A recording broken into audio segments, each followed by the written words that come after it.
하루가 멀다 하고 엎치락뒤치락 뒤집어지고 있는 암호화폐 시장 관련된 소식을 들고 인사를 드리고 있는 크립토 마토입니다. 자, 오늘 보시면 달러 인덱스 지수 엄청나게 큰 폭으로 상승을 하고 있는 가운데 미국 증시는 어제에 이어서 일제히 하락을 맞이하고 있습니다. 자, 비트코인도 여기서 예외가 될 수는 없겠는데요. 4248달러까지 훅 떨어져 버리고만 상황. 훅 올라갔다가 훅 떨어지면서 훅훅거리는 비트코인. 알트코인들도 괴로움을 동반한 채로 주말을 맞이하고 있습니다. 어제 소식에서도 잠깐 찾아볼 수 있었다시피 최근에 시장에 진입한 개미들이 많이 있었는데 이런 식으로 떨궈버리면 또 손절치면서 나가 떨어지는 것이 아닌가라는 약간의 우려도 들기도 하는데, 이번에는 손절치지 말고 작정하고 4년 정도 버텨보는 것은 어떤가, 그런 생각을 해보면서 오늘 영상을 한번 시작해 보도록 하겠습니다. 오늘도 러시아와 우크라이나 사태 관련된 소식으로 영상을 열어보도록 하겠는데, 자, 다가오는 주말에 3차 협상이 이루어지게 될 것이라고 합니다. 독일 총리가 푸틴에게 휴전을 좀 촉구해 볼 것이라고 하는데요. 좀 푸틴이가 말을 귀담아 듣고 전쟁을 좀 멈출 수 있기를 바래 봅니다.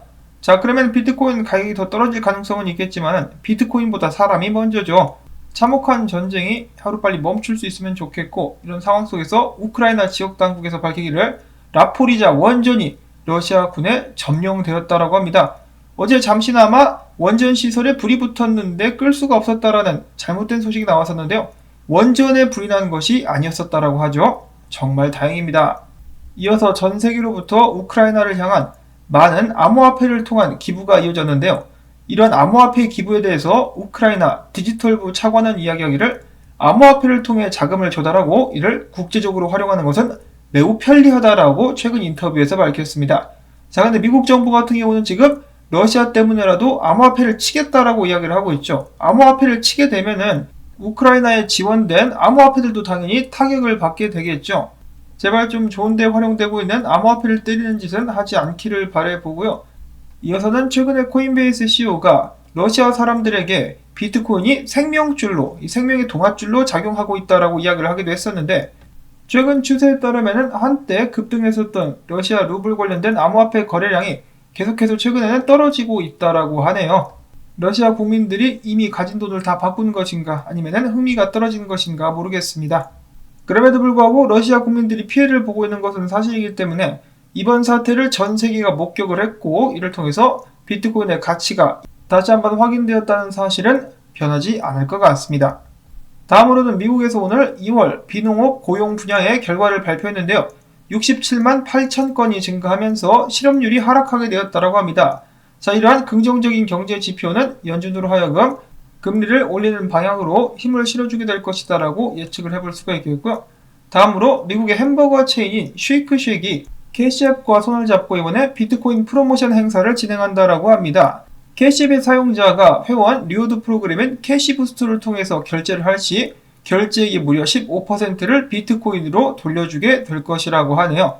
햄버거도 먹고 비트코인도 먹고 일석이조, 이 프로모션이라고 볼 수가 있겠고, 다음으로는 최근에 반대되는 발언들을 계속해가지고, 즉 그가 예측한 대로는 시장이 반대로 가가지고 욕을 먹고 있는 베리 실버트가 내가 과감하게 한번 예상을 해보건대 올해 중국에서 비트코인 금지를 풀어줄 것 같다. 여태까지 정반대로 갔었기 때문에 그럼 올해 안 풀리겠네라는 사람들의 의견이 있기도 한데, 폼플리아노 같은 경우는 이야기하기를 올해든 언제든 나중에는 결국 풀릴 수밖에 없을 것이다 라고 예측을 하고 있다라고 하네요. 자, 과연 시진핑핑이와 공산당들은 비트코인을 다시 한번 풀어줄 수 있을 것인가?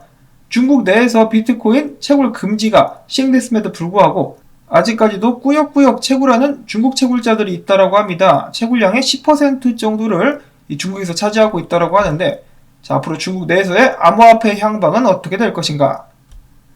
자, 다음으로는 또 재미난 소식이 나왔습니다. 미국의 주식 앱인 로빈후드와 밀접하게 사업을 하는 헤지펀드 회사인 시타델의 설립자가 내가 과거에는 비트코인을 좀 깠었어.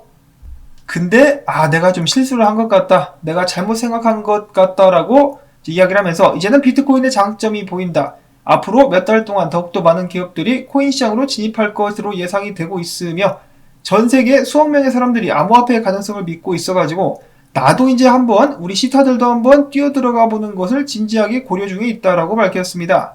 자, 비트코인의 장점을 두 눈으로 확인하고 비트코인에 가치가 있다는 것을 인정하기 시작한 시타델의 설립자, 양아치이긴 하지만은 그래도 올바른 말을 하고 있기에 그나마 다행이다라는 생각이 듭니다.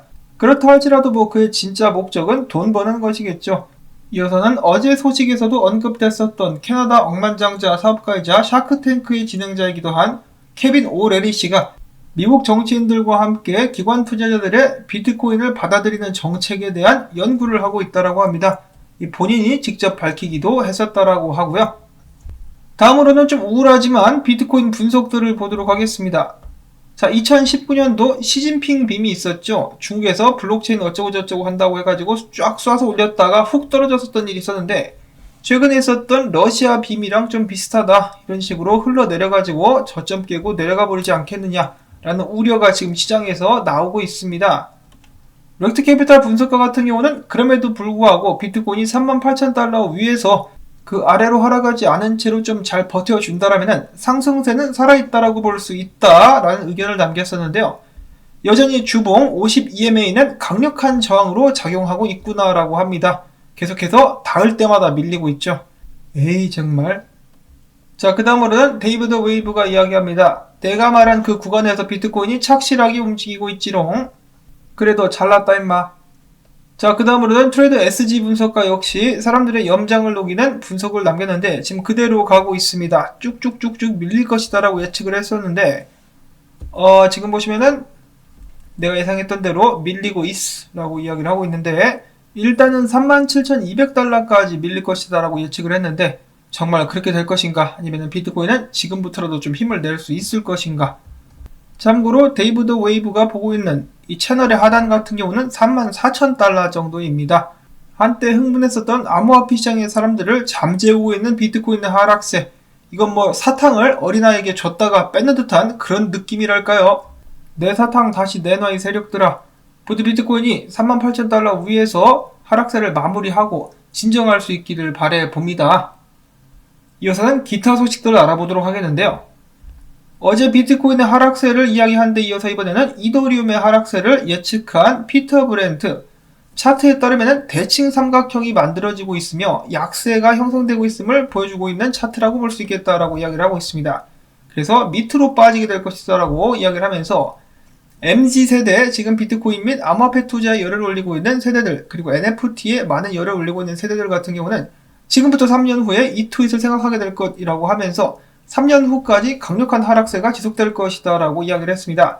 자, 피터 브렌트 왜 이러나요? 부디 그의 분석이 다시 한번 틀릴 수 있기를 간절히 바라봅니다.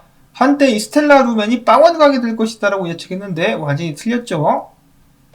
자, 다음으로는 원더워먼의 여자 배우죠. 겔 가도시 칼다노 프로토콜 에이다 수합에 투자했다라고 찰스 호스킨슨이 트위터를 통해서 밝혔습니다. 원더워먼이 함께하는 칼다노, 과연 슈퍼히어로의 힘을 받아가지고 떡상할 수 있을 것인가? 한편 에이다 수합 같은 경우는 최근에 250만 달러치 투자를 받는데, 투자를 유치하는데 성공을 했다라고 하네요. 그리고 이어서 찰스 호스킨슨 같은 경우는 본인은 직접적으로 우크라이나에 기부를 하지는 않을 것이라고 합니다. 왜냐? 그 기부금이 시민복지에 사용될지 꼭두각시 정권에 의해 통제될지 확신할 수 없기 때문인데, 그러면서도 다른 나라의 우크라이나 난민들을 돕기 위한 기부는 진행할 의사가 있다고 밝혔습니다. 소신 발언을 한 찰스 호스킨슨.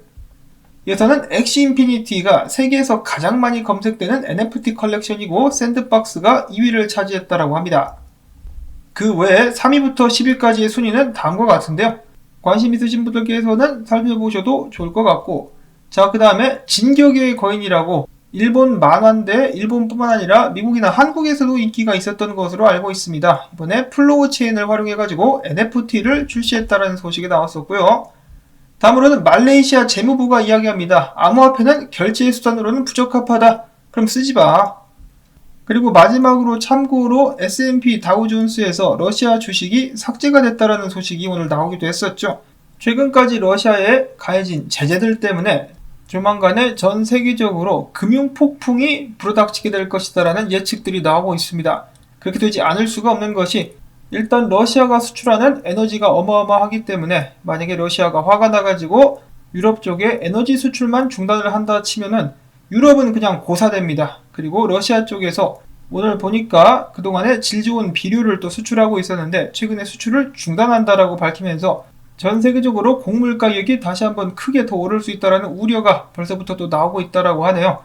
최악의 사태를 막기 위해서라도 전쟁이 하루빨리 끝날 수 있기를 바라보면서, 그리고 혹시 모를 사태에 여러분들께서도 대비하실 수 있기를 바라면서 오늘 영상 저는 여기서 인사를 드리도록 하겠습니다.